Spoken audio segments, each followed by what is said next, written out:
Today, as Joe just explained, a Grey Roaster in County Council, a job does sound like it's been made up on the back of the tag packet and doing like that, but it's actually a really valuable contribution that we make to Fife's economy, the festivals and Fife network.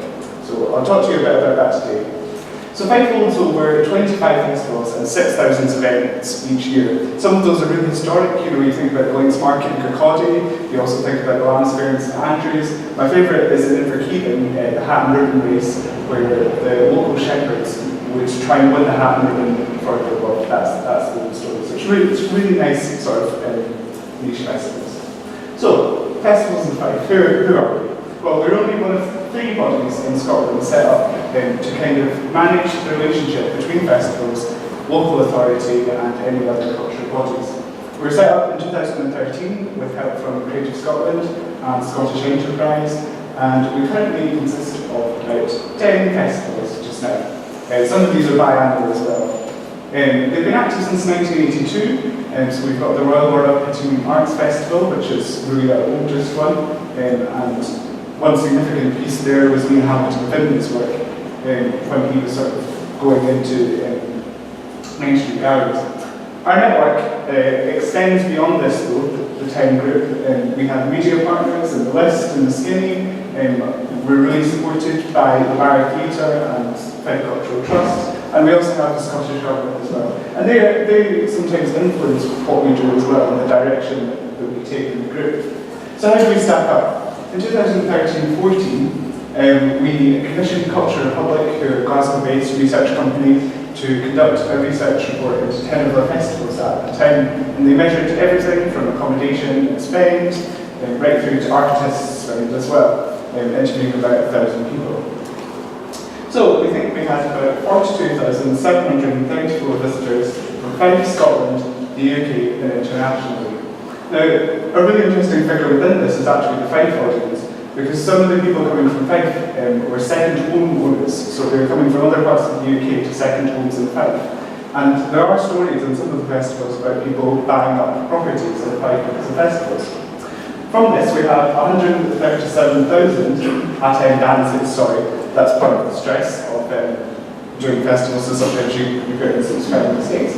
At events, exhibitions, performances and demonstrations throughout those 10 festivals, with a sort of age range of about 40 to 60 plus. So we had 880 artists participate in our 10 festivals in 2013-14, from performers, chefs and poets, so everyone from Jamie Scott, the master chef, right through to Jacqueline Vilnius, who was just at Cooper Arts Festival, and she was travelling around Europe and just landed in Scotland to do some performance out there. We've also got a really strong network of 270 volunteers. Some of those are long-standing members of their local communities, so they might be on community council, thinking venues up to East Nuke, for instance, as well. Some of them might be students at St Andrews University who are really inspired by what they're seeing around and really want to help. So some of these volunteers go on to work in Fife arts organisations. We estimate there's been about 70 new jobs created in Fife through our festivals, so that could be operations, administrations, and Fife business. One of the really interesting ones this year for me was the business engagement coordinator appointed at Cooper Arts Festival, whose job it was to sort of manage the local relationship with the Arts Festival. We also think there's been around 3,000 young people attending readings, workshops and school events for Stanza, Cooper Arts Festival, East Nuke Festival and St Andrews Voices. And obviously this is really important as well because it encourages them to sort of get inspired to read or to paint or to take photos. We've really got quite a big impact there. So overall, we think there was about 3.7 million spent in Fife's economy on tickets, food, accommodation and in local businesses. That averages out at about 4 bed nights for people coming from the UK. Individual spend per day averages at about £80 each of the festivals, and the Fife spend is quite high as well, £6 to £6 per day. So our festivals are a £5.7 million industry in Fife, and that's the sort of highlight of the study. And it's also growing. As you'll find out later in the presentations, we've just agreed to fund one of the new festivals, out with the collective of the group, but it's still growing just now, and we're seeing how that's going.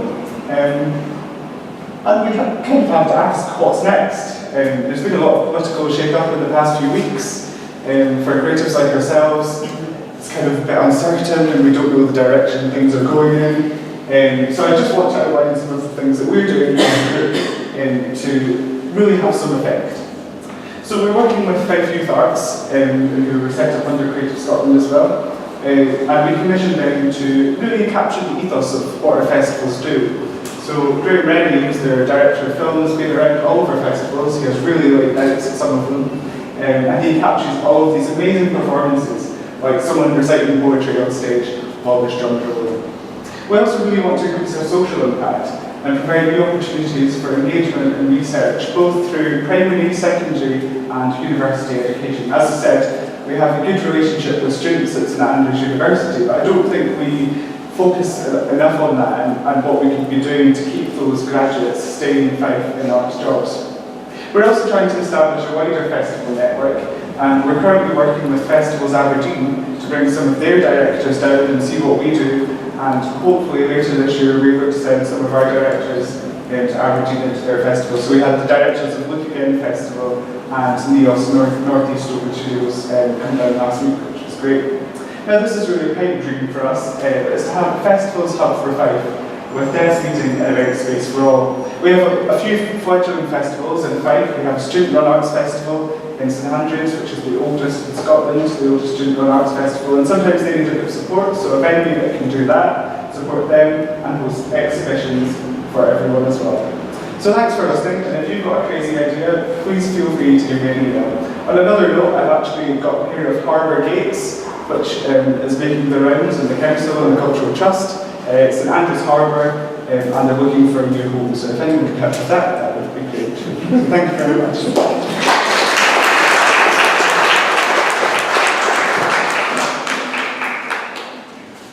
And the next person to present tonight will be Robert Mann. Robert represents the Transform group, who are currently exhibiting in the Fife Space Gallery in Rufus Halls. The exhibition is on from the 1st of August until the 26th of September.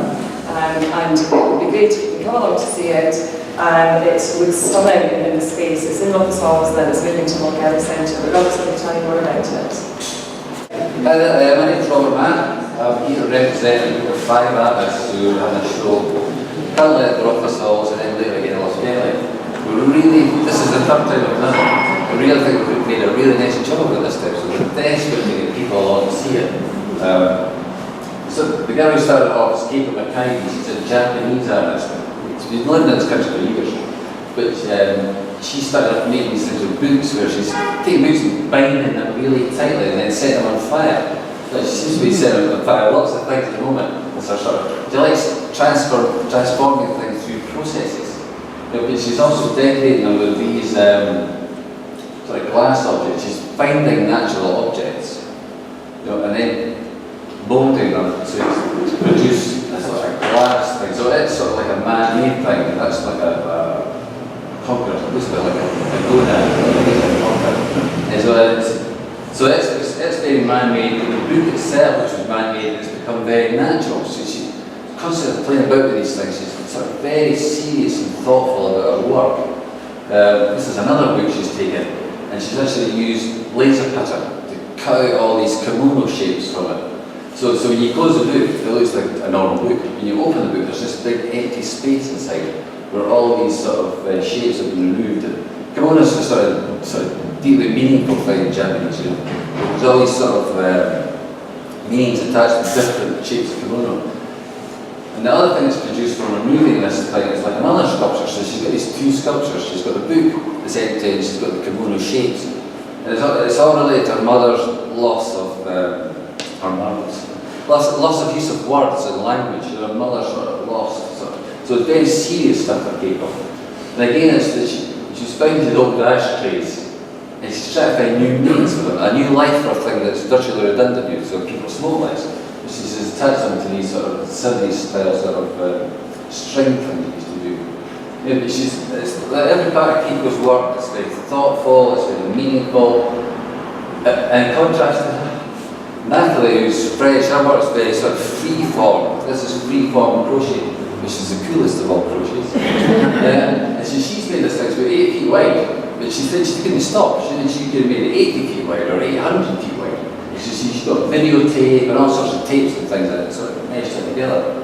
And even these smaller pieces she's made, it's like she's made these sort of organic forms, but it's like she didn't start out with that plan. She sort of started off and then become that.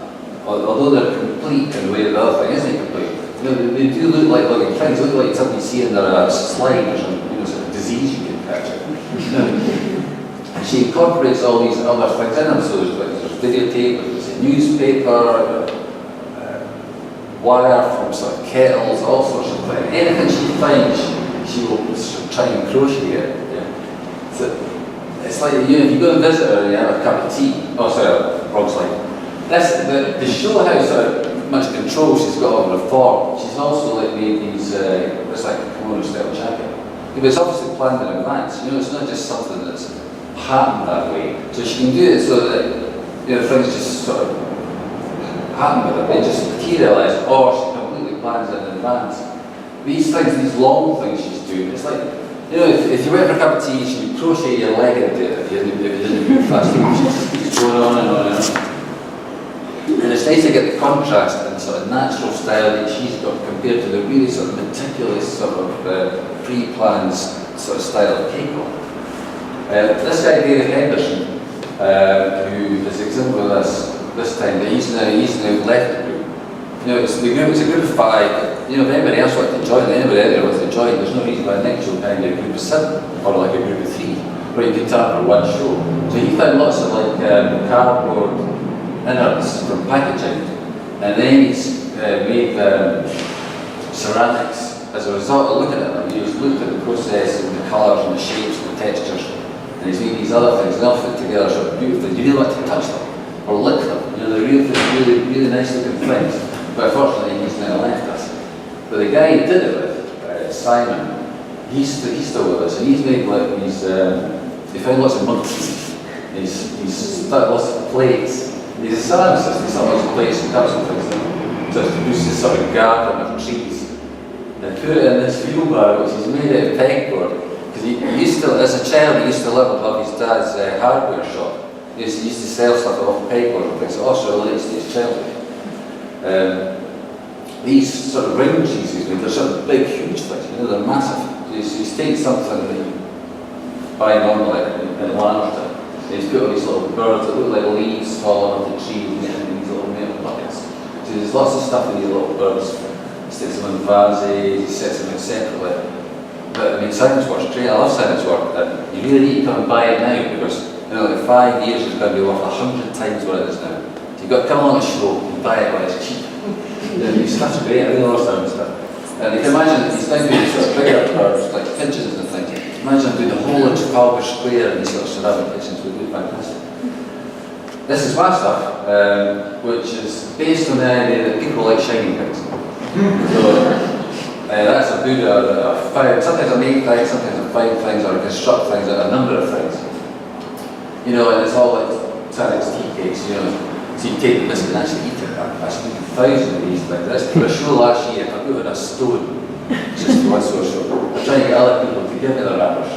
It's just, it's such a classic, sort of beautiful thing that I find that, you know, as I've made work throughout the years, we make work for years and years and years.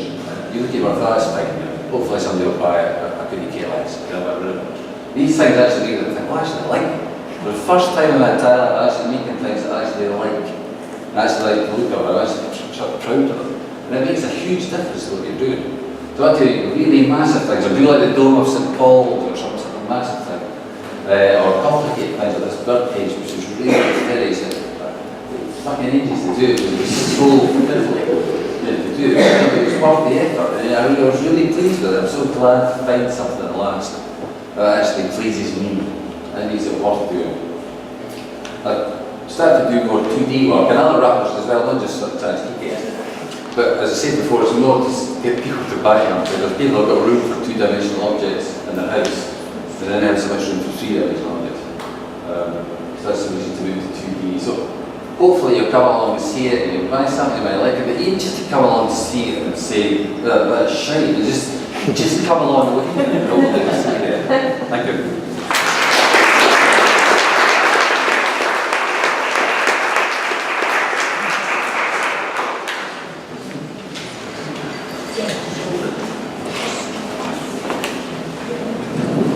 So I'd like to introduce you to Fiona McLennan from Creative Garden Scotland. And Creative Garden Scotland is a charity funded by Creative Scotland, and Fiona is going to explain to us what they do. Just to explain, as Tony said, we're a charity, we're funded by Creative Scotland, and one of our main jobs is to support other organisations who are also funded by Creative Scotland with things like collecting information which lets them calculate what their emissions are. Why are we doing this? Just to quickly explain the problem, people who live in the West, as we do in developed countries, are using twice as many resources probably as the Earth can sustain. In other countries they're using less, but if you take the world as overall, we're using probably about 1.5 times. So we have to do something to reduce that. So how do we move towards a sustainable future? We have to understand what's causing the problem. We've got to make people understand what the problem is. We have to find solutions, and we have to persuade adoption of the solutions. And this is just a really nice illustration of how art can explain things like deforestation and lack of water, which are a huge problem for many years in the country. And this tree sculpture is a way of engaging, of asking people to give notes to understand things. This is a more local project, which is called the Land Art Generations Initiative. It's based in Spearsworth in Glasgow, and the aim is to make a renewable energy equipment which is artistic as well, to make it high profile. So going back to our day job, we support people who are funded by Creative Scotland, as I said. It can be anything from an art gallery, visual artist, anybody who is working in the arts in Scotland, and we will happily go and visit them in the premises and talk to them about how they can record their data. With all the meetings and so on we've had, we've been asked to create all sorts of resources which we've done.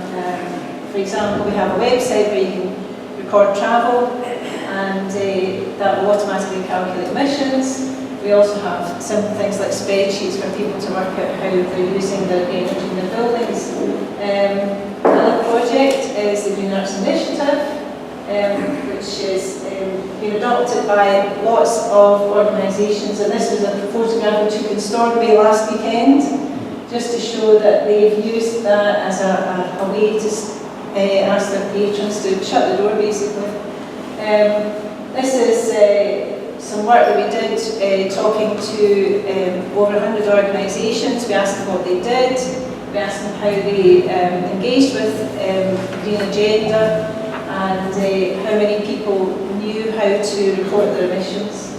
The other thing we do is lots of workshops and seminars. We did one last week with the International Film Festival. We had contributions from 3 filmmakers from all over the country who are really passionate about sustainability. And we also have presented workshops on the Land Art Generators Initiative.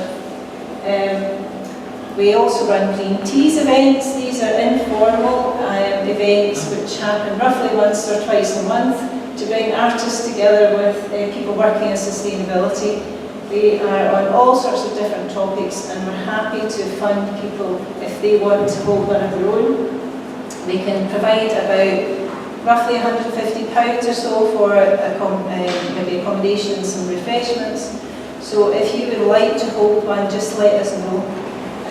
It can be any topic which brings together art and sustainability. We've had all sorts of topics. This is a project, a one-off project, which we held at the end of the year when the climate change talks were taking place in Paris. So we had a Scottish response with over 30 events, which included an artist in residence working with schools to make robots out of rubbish, basically. We support the Edinburgh festivals. We have the Fringe Sustainability Practice Award, which is awarded to the fringe production which has the most sustainable message. It was won a couple of years ago by a company who presented a Shakespeare play while riding on bicycles. This is a more of an academic project which one of my colleagues is doing with the Edinburgh School of Art, looking at how music festivals can become more sustainable. That resulted in 3 singer-songwriters creating songs and finally an EP on climate change and travel. And we also have a very active website, and we try to promote all sorts of things like events, products. We put opinion pieces on there, and if you would like us to speak about anything, please let us know. We have a page which we use for advertising opportunities. It could be jobs, it could be projects that you want to cooperate on.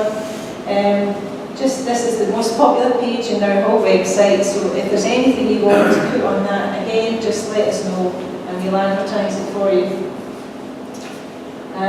So this is the challenge. If you want to take it up, we find people who, these are all case studies from people we've spoken to, anything from people who've managed to save 50% of their energy in a glass workshop, which is takes some doing, to just general advice on how you can find sustainable suppliers.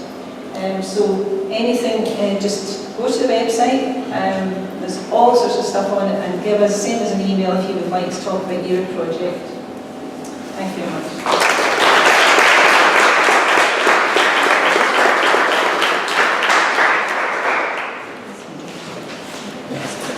So our next presenter is Michelle Williams. Michelle and her colleague Jane Livingston started an online magazine called Avocado Sweet in their spare time. The magazine features cultural activities and events throughout Fife and beyond. So Michelle's going to give us an impact into how the magazine came about and the impact it's making. Hello everyone. This is Avocado Sweet. Our online magazine strapline is lowbrow cravings and highbrow art from Fife and beyond. But the highbrow is probably overclaiming, to be honest. The rest is true. But the point is, it's not about cities, it's not about Edinburgh, it's not about Glasgow, but it's about interesting things happening in Fife and Scotland. We do lifestyle content, we do exhibitions, galleries, but we also want to feature things that are a bit more than lifestyle content. So we did a piece on Lochgelly. It was a guest post on Fife Psychogeographic. Lochgelly's trotted out as having the cheapest house price in Britain, and it's in Tim Moore's book in Love Britain. And yes, Lochgelly's been battered and bruised by recessions, but is the value of a place its house prices? Tim Moore doesn't mention the refurbished Lochgelly Centre, nor does he mention Loch Mother's Country Park, nor does he mention Lochgelly-born Jenny Lee, who gave us the Open University, a radical idea where people could study for a degree without any entry qualifications. Nor does Tim Moore mention that Gelly and Cowdenbeath are distinguished by their radical and intellectual heritage. The founder of the Anarchist Communist League was in Lochgelly, and Lochgelly returned a communist MP to Westminster, 35 to 50. Where else would we have a street named after a Russian cosmonaut moving around? So Avocado Sweet, we try and view a place not through its house prices, but through its people. This is one of our most popular posts because it's not just creatives that bring creativity to a place. It's ordinary people.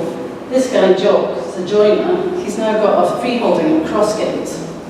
And he's got this lovely bakery, he sells bread and he sells eggs from the hens that he keeps.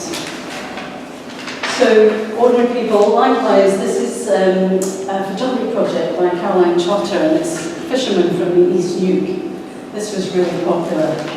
But it's not just ordinary people being featured. Ordinary people doing stuff in their community is also really popular.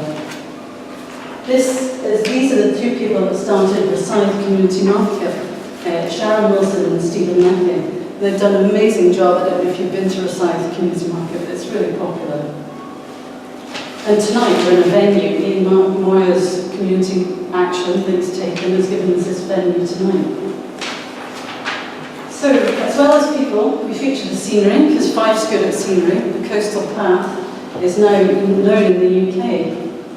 And this is Scotland's Riviera, and the reason I know this is because it says so on the sign at Aberdour. But we do food and drink posts, and they are our most popular content, actually. This is in Craig Miller's restaurant. It's called 16 West End. It's in St Williams in Fife. This picture was taken in April, but our food and drink posts are really popular. When we mentioned about the fire station on a Friday night, it just went viral. Now this is just a shameless exploitation of celebrity, but Prince Albert of Monaco landed his helicopter in Charleston just down the road because the Principality buys their whiskey from a company in Fife, Philadelphia Whiskey, that are in Charleston. So we came to see us. But we also do history. Fife's pretty good at history, but often it's too long, it's too old. We go for the human interest story, and we try and have it in bite-sized chunks. So this is the estate and mansion that was in Bannerfield Woods. And it makes Downton look like a wannabe. The owner, Robert Preston, was the size of 2 men, ate as much as 3, hung out with William Pitt the Younger, Sir Walter Scott and James Boswell. And the gardener, who's called David Douglas, moved to America and actually had the Douglas Fellow named after him. So having said we don't cover the cities, we don't cover Edinburgh, here's a picture of Princes Street. And this is from 100 years ago, and I think it kind of looks like Paris. But that was a really popular post, and I think because people like to see something they're really familiar with, but a different image of it, see it in a different way. So that was the history and the visual place. In case it's all sounding a bit earnest, we do jokes as well. So this is Johnny Cash's to-do list, which includes reminding him to cough, pee, and worry, kiss Julie's wife, then wife, and not kiss anyone else. And this, not everyone can be Martha Stewart. We featured the brilliant craft fair on Pinterest fair, which sends off all the craft and baking blogs that you've got. And this is what happens when ordinary people try to recreate Pinterest. So there's people, scenery, community history, jokes, and last but not least, the artists. This picture and the artist that created it won the Sky Arts Landscape Artist of the Year, so that's a really big deal. She's actually the head of art at Dunfermline High School, Maureen Tassie. And here we have art from Colin Maxwell, who's here tonight. His art for Comic Con. This is brilliant because it's got visual art and the joke.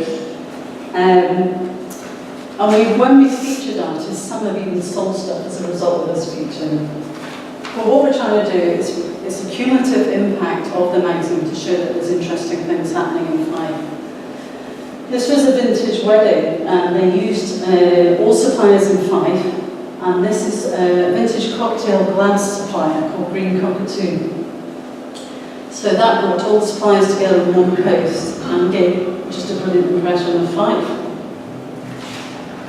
Finally, having collected all these artists, craftspeople, we were able to do a Christmas shopping guide, so you could do all your Christmas shopping in Fife. And so on that note, we were able to show how interesting, how appealing, a lot of the artists and craftspeople are. And what we want to say was really, Fife's not just for Christmas, but what we found through doing this blog is there's amazing people and amazing things happening. Thank you. Evening.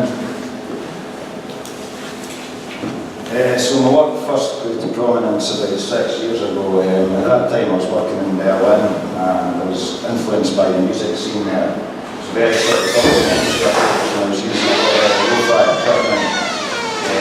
The image of the punks was shown on one wheel disposable camera. I was interested in what could be achieved with limited resources.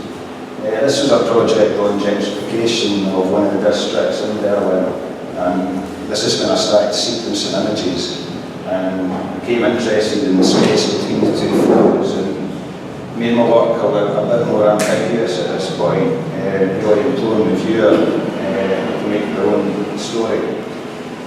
My interest in film began in Japan just by mistake. I bought digital equipment to go out, forgot to charge it, and bought these cheap disposable cameras.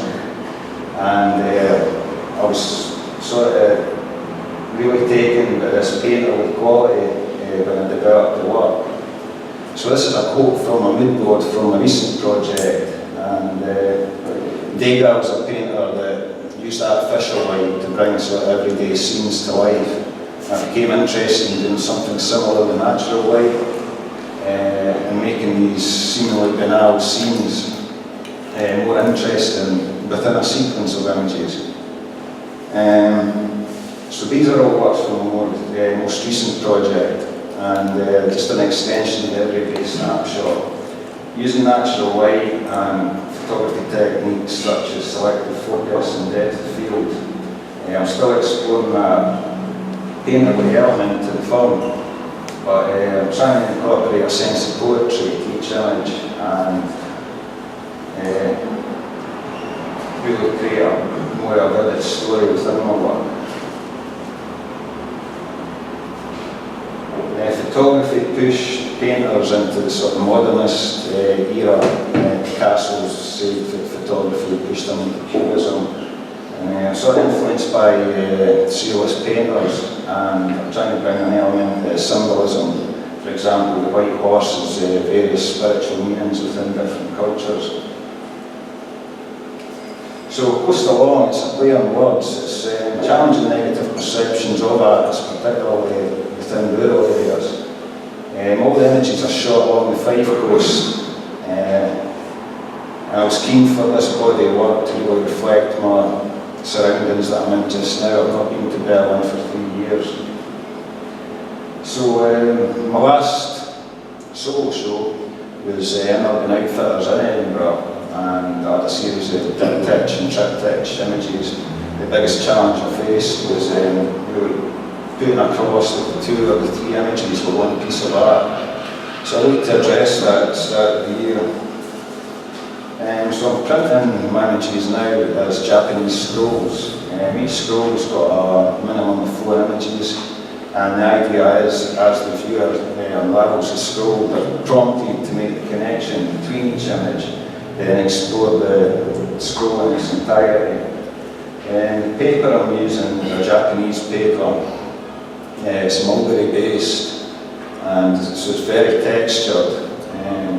It's also very lightweight, it's 70 grams per square metre, but can go drum tight, so there's a hidden strength to it.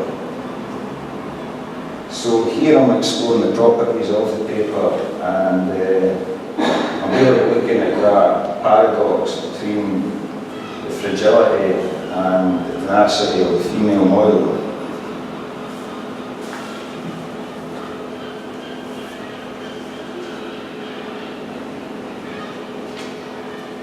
So these 3 are from a piece called Afterlife, and I'm drawing them from recent personal experience and trying to turn a negative into a positive, which is another process we use within photography.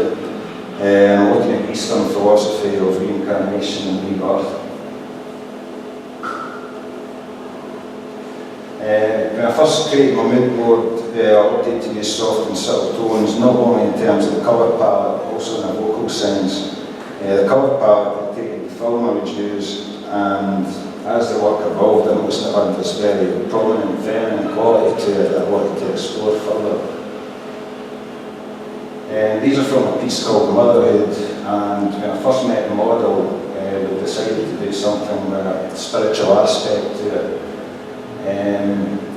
There's a quote what the caterpillar calls the end of the world, the master calls the butterfly, and using that proverb, we created this, and we're both really happy with the outcome.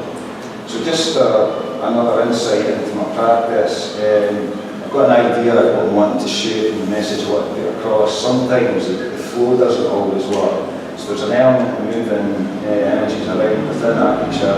There's sometimes gaps that need to fill, and there's sometimes a standalone image that then creates the next scene. So this is another technique I'm known for, which is double exposure. I've had the Polaroid camera here, and it allows me to layer two images within the camera. It creates this kind of surreal, abstract effect. At this point in my work, I was trying to get under the human skin, and I've noticed that the structure of trees mirrored the structure of human veins and also the synapses in the brain. And with the human body being 80% water, I decided to combine these three elements into my work, particularly with portraiture. This is one of the local artist style nugget, and I'm looking really to merge the feminine and masculine here. But I'm also very interested in the juxtaposition between the abstract and the tangible. The project's ongoing, so I'm always looking for other artists to feature or work with. And if I could just publicly thank everyone who's been involved in the project thus far, from sponsors, models, and thanks for coming and listening.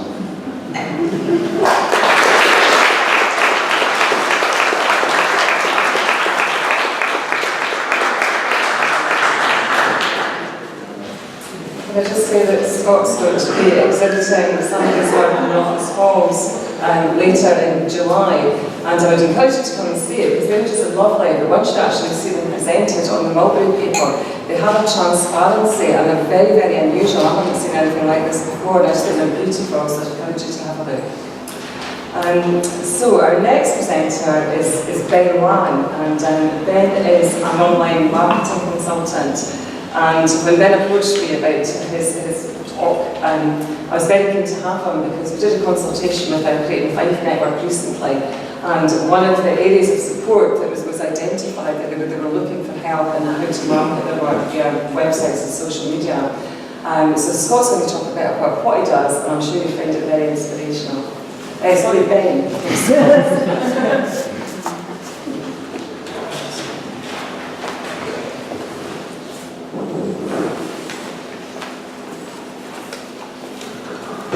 Thank you. Thanks for having me.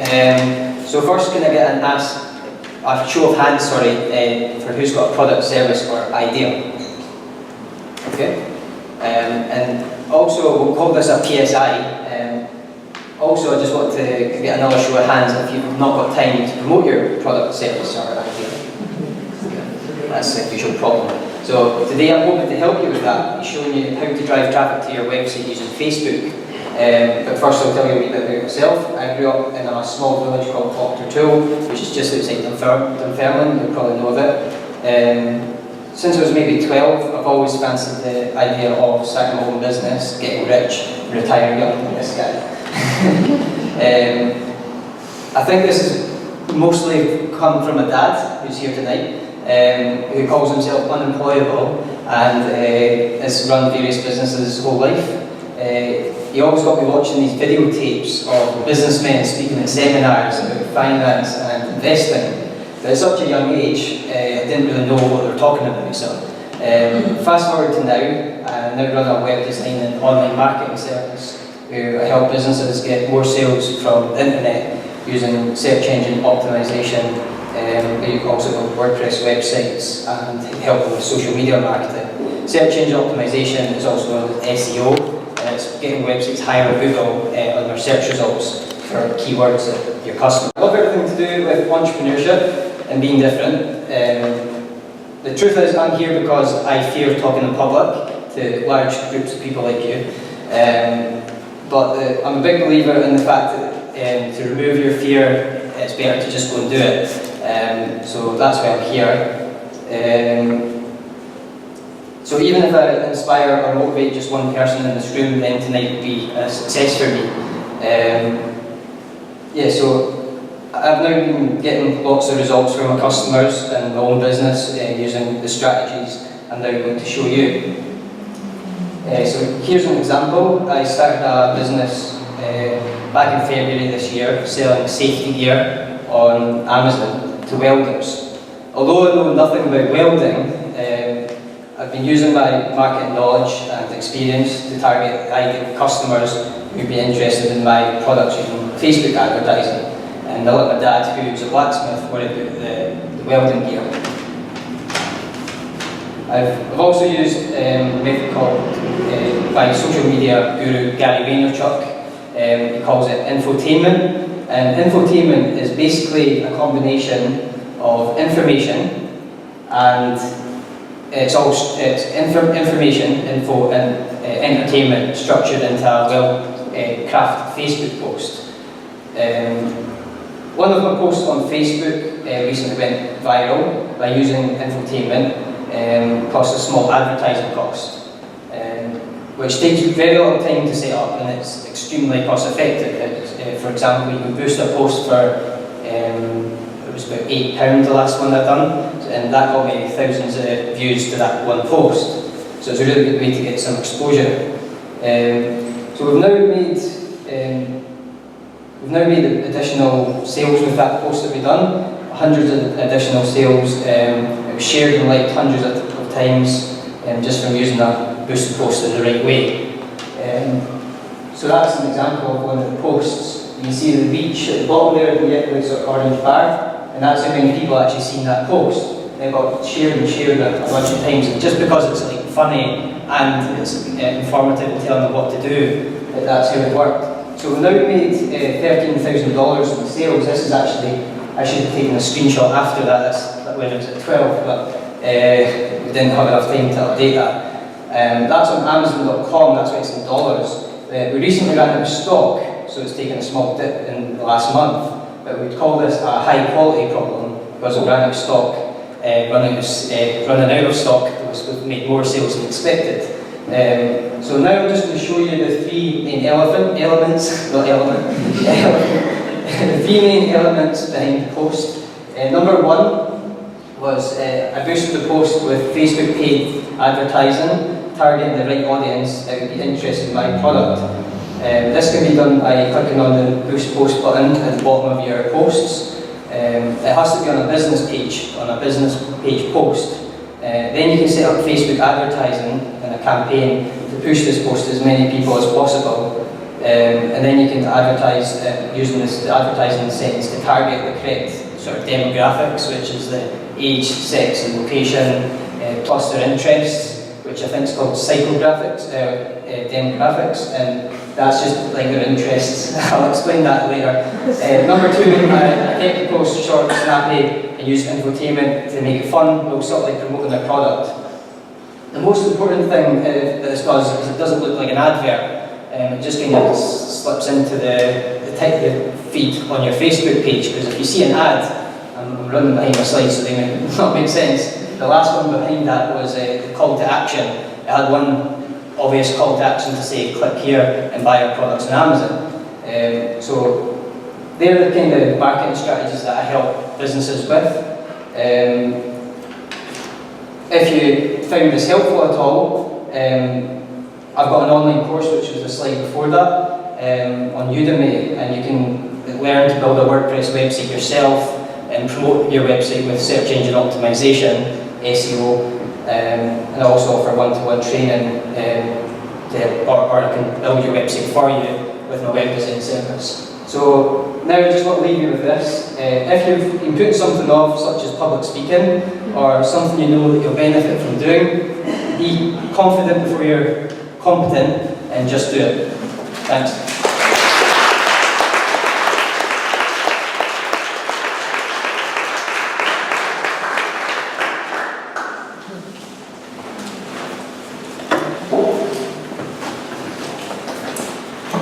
Our next presenter is Steve McHugh.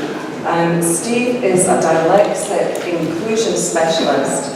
He's a social entrepreneur, a writer, composer and avid blogger. He founded Dyslexia Pathways, the first dyslexia-focused social enterprise in the world. I was here to tell us more. That's half my script gone already. Hi, my name is Stephen McHugh. I'm the founder of Dyslexia Pathways, the first dyslexia-focused social enterprise in the world. I'm here to talk about Unique Dyslexic, which is a program that's to do with creativity and dyslexia and neurodifference. We challenge the medical model of disability or dyslexia, which tells us that our brains are broken, don't work correctly. We believe that dyslexia is a difference that reflects diversity, and viva the difference of that diversity. We also see that neurodiversity is as important as biodiversity. Nature thrives on diversity. We're also challenging these kinds of negative images of dyslexia. We find that we believe that social enterprise, together with our social model of dyslexia, will enable dyslexics to free themselves from these negative stereotypes that the medical model tells us we are broken and don't work correctly. I took that picture. We want to enable dyslexics and people from neurodiverse communities to fly and be and succeed, because they are, and they do succeed, with the right support.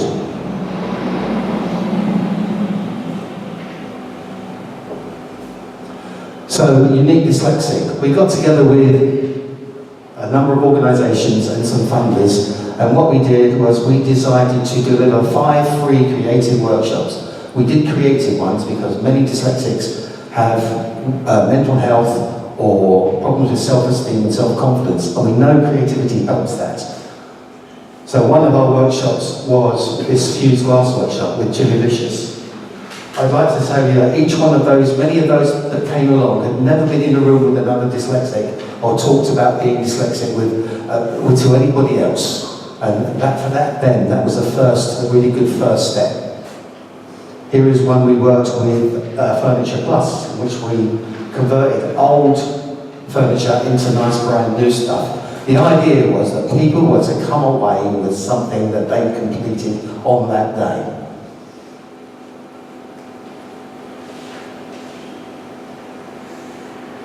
Here's one from our music workshop that we did at a Cooper Youth Cafe. We got some professional musicians in, and they came around and they played about with all kinds of music stuff. We would have done better. I'd had a heart attack about 2 weeks before, so it wasn't as accessible as I would have liked, but we still did it. We delivered it, and it was fab. This was my favourite one. This was to do with visual art. This one's about hidden disabilities. It's like a wind sculpture. Fab. We kind of played around with different materials, light, shade, to just have fun. It was kind of like, anyway, I'm not going to go on anymore. So, at the end of it, we had our Unique Dyslexic Celebration of Creativity. We had Ross Cooper, who's a really strong proponent for the social model, and he's also the founder of the words that I've forgotten, anyway. So, at our Unique Dyslexic Celebration, we had about 80 images from the workshops and also from dyslexic artists from across the world who got involved on our social media. We had a really strong social media following. Festival of dyslexic creativity. Ross Cooper came and talked about his idea of social model of dyslexia. He said at the end of it he felt like he was with kindred spirits, and we felt the same. 60 people came along to that, including organisations from all across the Central Belt. Some of the artwork is this one particular. Kate, she got involved. She had severe mental health problems. She had no experience of art. By the end of the project, she was painting fab artwork and even thinking about selling that stuff online. Martin already sells online. She already sells online. Kate. Some more fab art. I think it's fantastic. From artists who've never been shown online. We have our Unique Dyslexic website.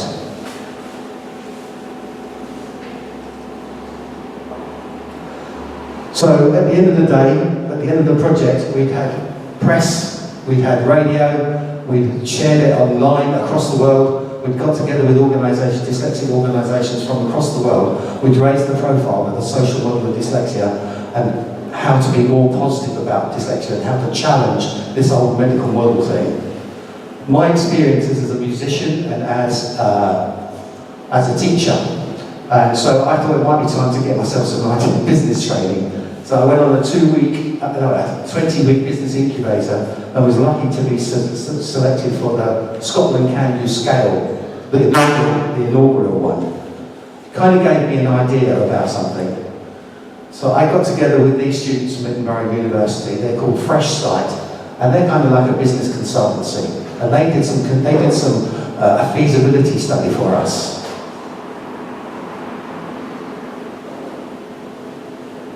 Because we had the idea of building a community, a place where the dyslexic community could gather and gain support, and also to start developing their creative skills. So we've got ourselves a building in Lochgelly.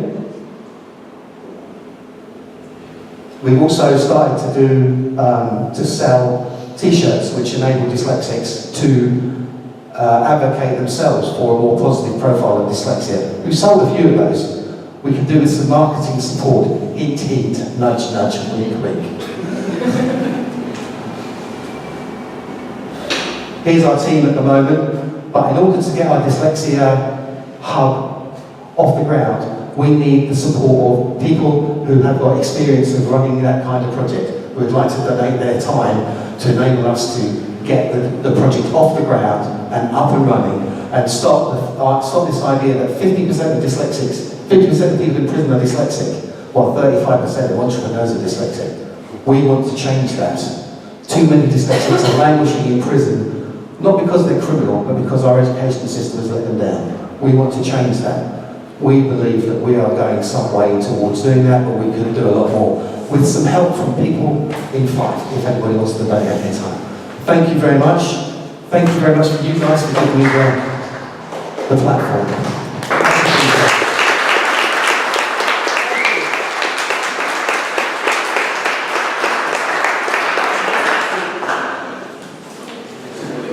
Okay, it's now time for their final presenter of the evening, and this is Lewis Clennon. Lewis is a marketing assistant for Fife Cultural Trust and the director of Fife Youth Arts. Lewis is going to tell us about the Fife Youth Arts project, the 7 Wonders of Fife. Okay, thank you very much for having me. Okay, so the 7 Wonders of Fife is a project that we have done in partnership with KHBC, and it's a compilation graphic novel which showcases young people from across the 7 different areas of Fife and what they find wonderful or wondrous about their community, about the art scene in which they live in every single day. Oh, sorry, my voice is going. Okay, so we work with young people at the heart of all of our projects. That's what we do for every single one of them.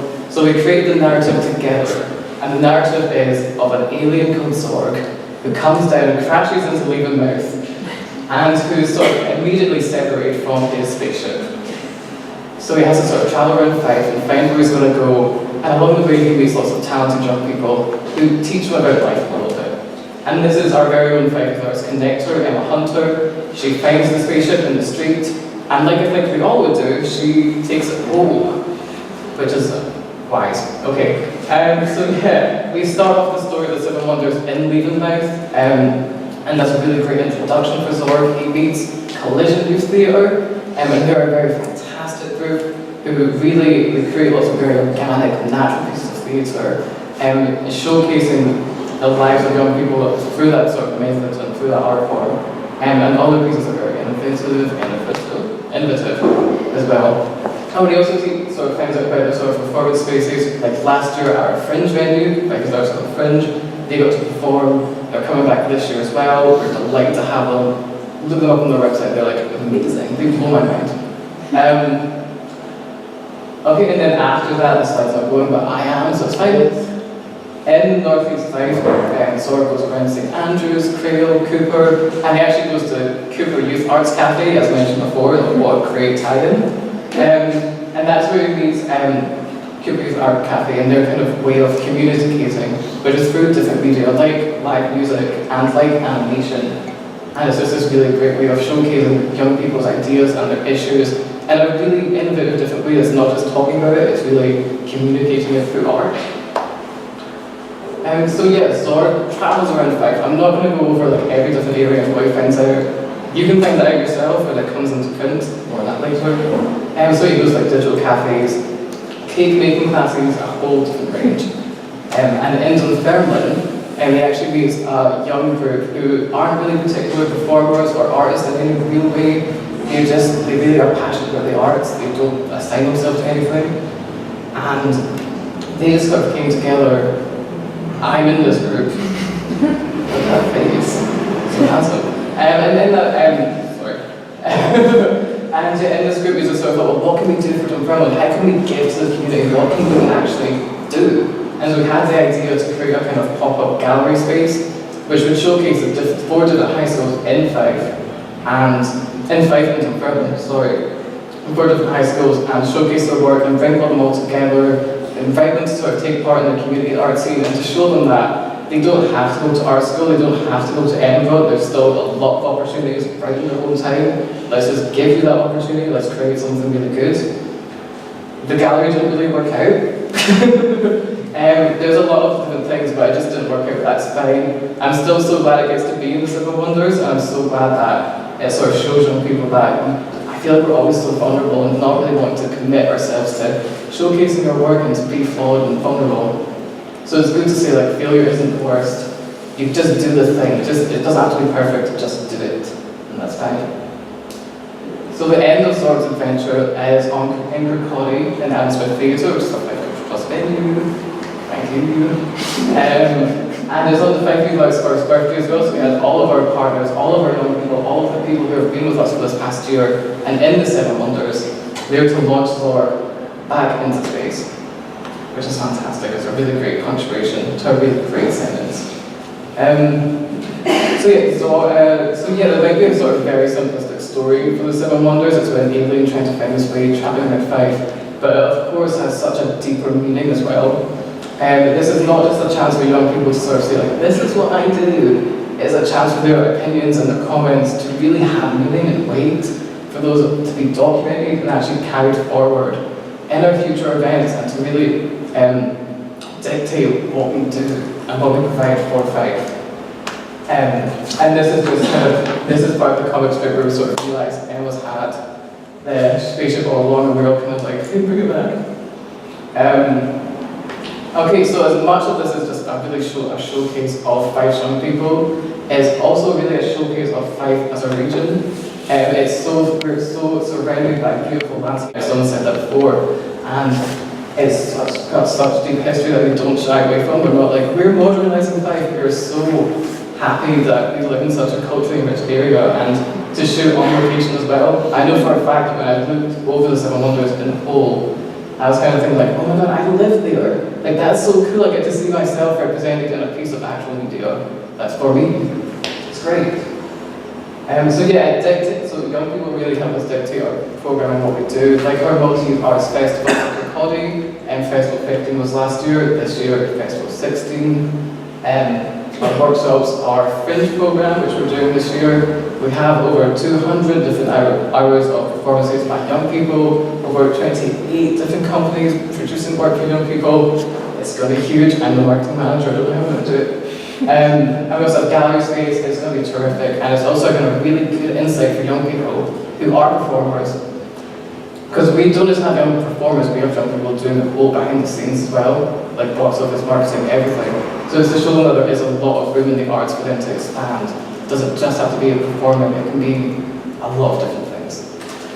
And at the Fringe this year, we'll be doing something very special, which is we're going to be launching our youth arts strategy, which will be for Fife, and alongside it will be the 7 Wonders project, comic book strip in whole. So yeah, this has all been like a massive preview. It'll be releasing in August in libraries, schools, community spaces. If you see it, please take a look and follow the journey of Zorg and of young people, and show it just how, when we get the opportunity, we can be creative and bold and dynamic. It's just putting ourselves out there and just doing the thing. So yeah, thank you so much for having me, and yeah, thank you so much.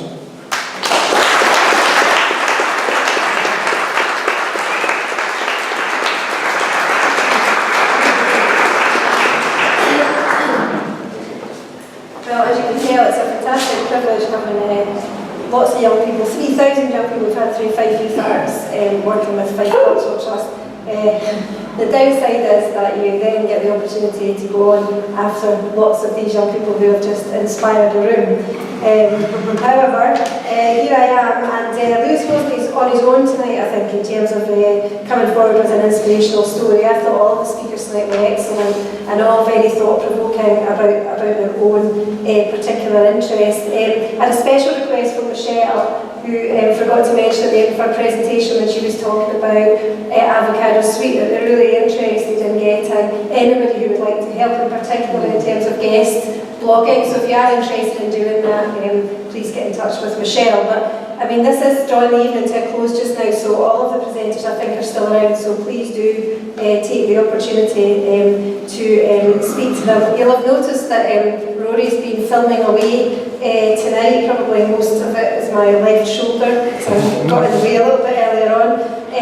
But the idea of filming tonight is so that we can put the presentations onto the Pecha Kucha International for inclusion on their website, which I think is really good in terms of promoting the speakers who've come along and what they're about, but also promoting what we're doing in Dunfermline and in Fife around supporting the creative industries. So I think that's really good news for everybody. As I said, if you want to follow up with any of tonight's presenters, they are still here. The bar is going to be open. This is my good news announcement. The bar is going to be open for the next half hour or so. So still some time for networking. And there's printed details with contact information right around the room if you want to follow up on anything that you've heard. The next Pecha Kucha event will take place again here in Fire Station Creative in September, and that particular event is going to be focused on architecture, and their final event will take place during November. So if you'd like to get involved in that event, you saw Gillian tonight, then please come up, speak to her, and she'll give you some further information, and her contact details are on the sheets that are lying about tonight as well. So just remains for me to say thanks very much to the presenters, thanks for coming along tonight, and enjoy the rest of the evening. Thank you.